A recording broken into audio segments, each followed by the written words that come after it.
joining us today to the webinar to kick off or to start off the review process for the implementation of Autonomous Systems Guideline, the second version.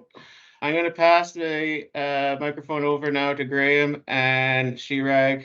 So thank you very much. And Graeme and Chirag, if you don't mind introducing yourselves and let me know when you want me to change the slides. Yeah. Hi everyone. I'm Graeme Mitchell, one of the co-chairs on the Autonomous Mining Group, and my background's in mining with one of the major miners for a number of years, and I'm currently Autonomous Mining SME with Worley. Thank you. Thanks, Gary. Yeah. Hi everyone. My name is Chirag Sathe. I work for BHP, based in Perth, Australia, and associated with GMG since 2017. So I was also project lead for the first version when we published, and now supporting or leading the second one, the revision of it. Thank you very much for joining. It's quite overwhelming to see that the interest in this particular guideline. It does sort of give me sort of pleasure saying, oh, okay, whatever we are doing, it's a good thing we are doing. So it gives me that confidence. So, so the first thing, what are the changes? What changes we have made? So when we wrote the first one, it was based on the major mining company experiences. Okay, so that was at the time we had support from Rio Tinto. I participated from BHP. There was a guy from Tech Resources. So there were big mining companies who provided their input as well as the OEM in terms of how it should be implemented. But that was the first pass, and it was well received. Now, as we got the experience of running this autonomous systems, and more players coming in, they realized that, hey, there are more things to it than this guideline is talking about. There should be more information on certain aspects. And so when workshops were carried out, they identified a number of additional sections or chapters that should be added, and some of the sections should be beefed up with more information. So in this new version, we have new sections called people, process, and technology.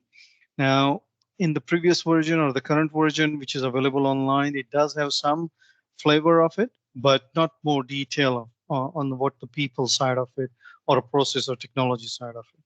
So that's what we have got in this particular version. And also in terms of deployment and benchmarking and value realization. So implementing autonomous system is one thing, but how we are going to realize the value of that system that we have implemented.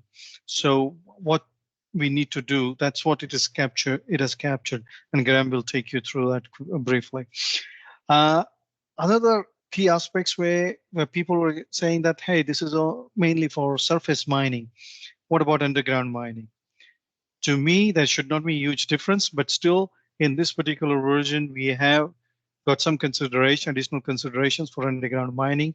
It's not a separate section as such for underground mining, but under each chapter or each section, there is a mention of for underground mining, what it should do, what people should do, what should they look out for.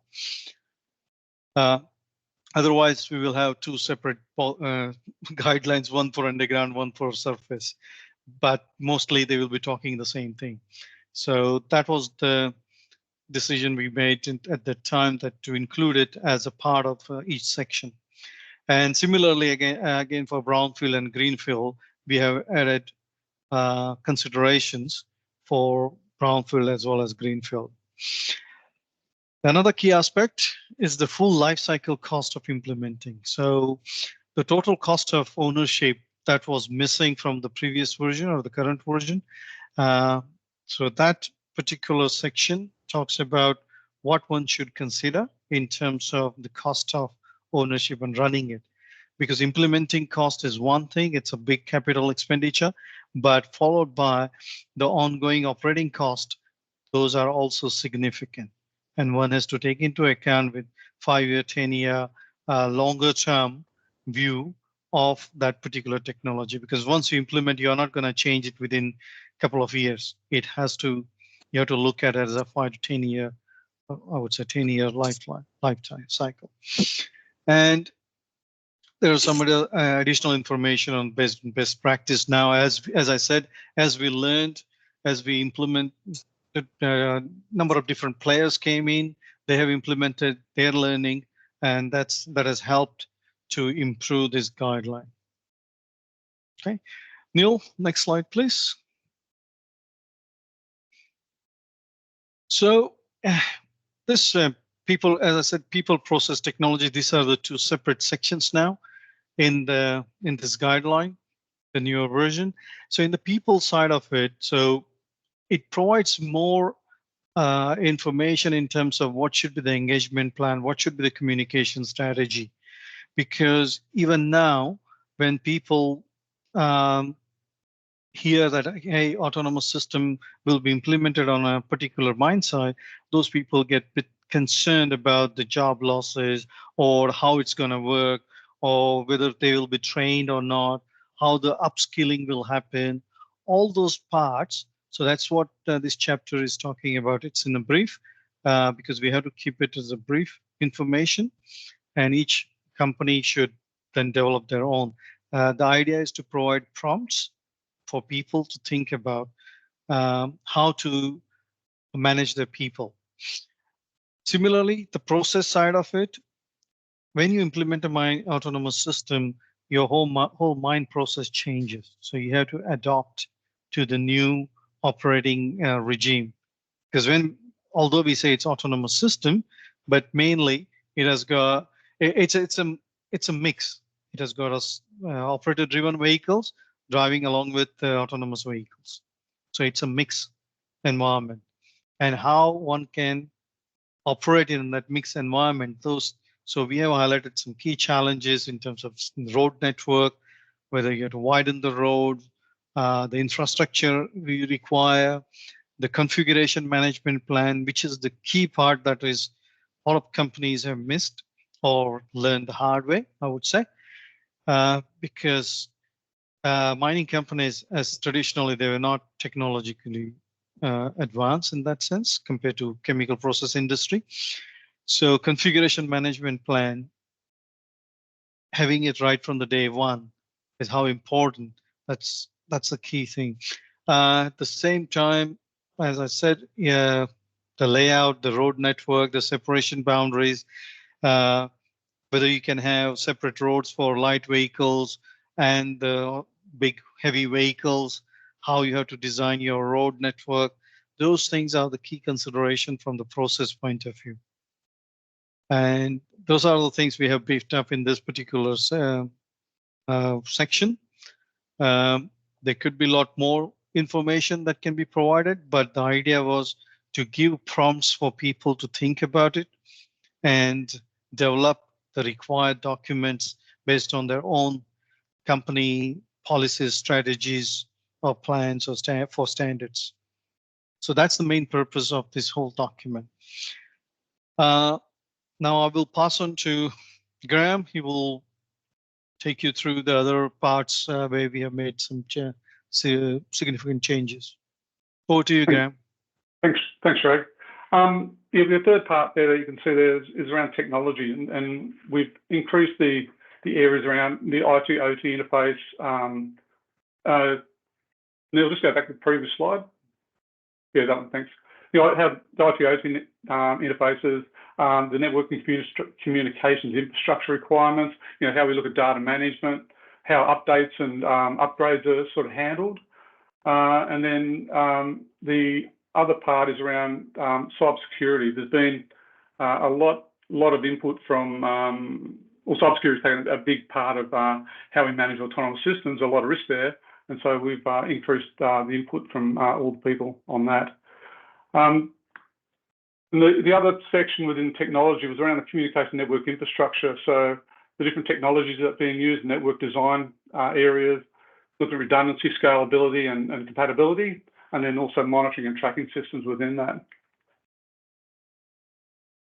What I will say, just to reiterate on what Chirag said before, look, there's been a lot of input from great input from a fair number of contributors, and some of the updates that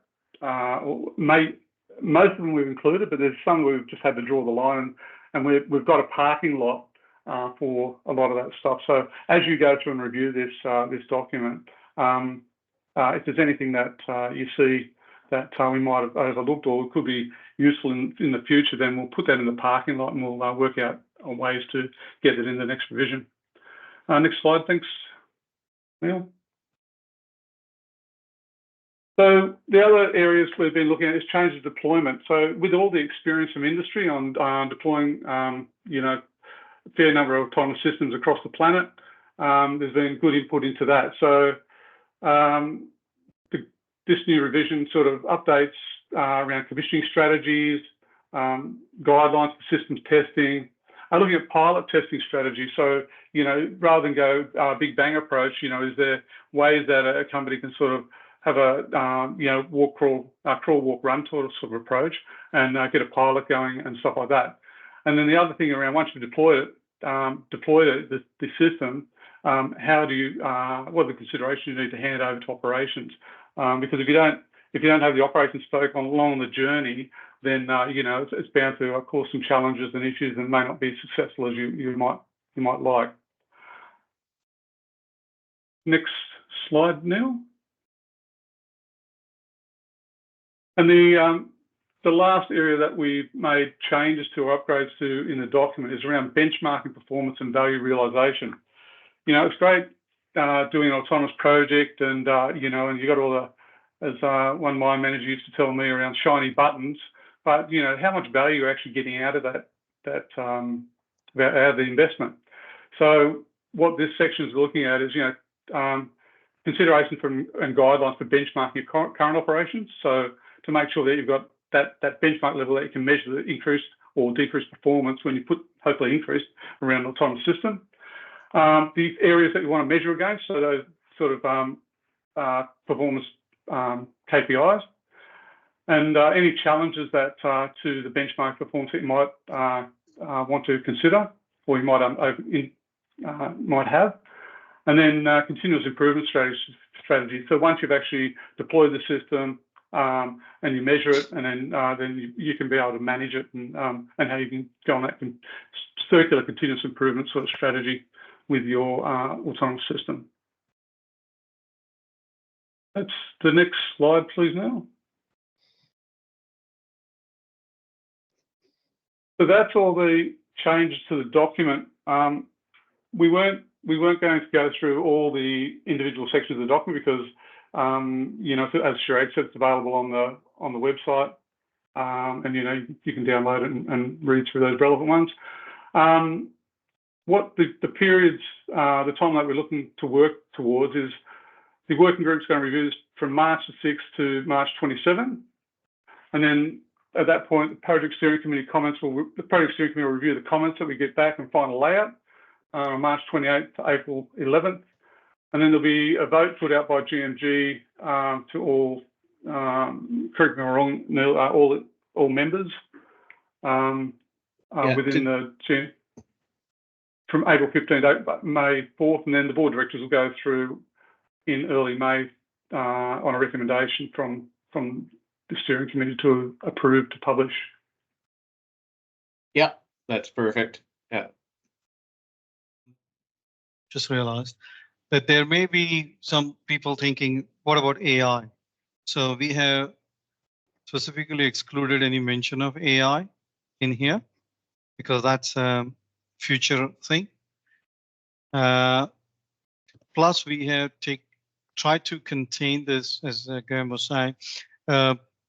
We have put a few things in the parking lot. So the length of this document, we didn't want to make it more than 100-page document. So the length of the document currently sits around 50 pages. It is still a lot of pages for a guideline, but it contains a lot of information. So keep that in mind when you're reviewing it, because that's a key part. As long as there is something which you can't without having that in this document, just let it go or park it or provide Neil that information, or be clear saying, look, this is a fatal flaw in this document.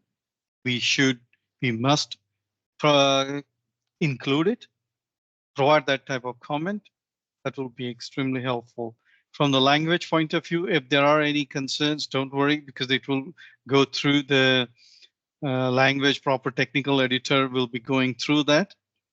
So I would suggest as a working group review to look at the content, look at the correctness or appropriateness of it, and provide your useful constructive comments there.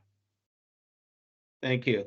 Yes, and we will be sending after this meeting today, you'll be receiving an email with the review instructions, a copy of the draft, and a comment form to fill out and to send back. And in the comment form, there'll be where you can make changes, but it is equally important for us, if you agree with the document, that you check the box saying no comments. And so that allows us to know, to hear back from you, to know that you're happy with it and that we can move forward.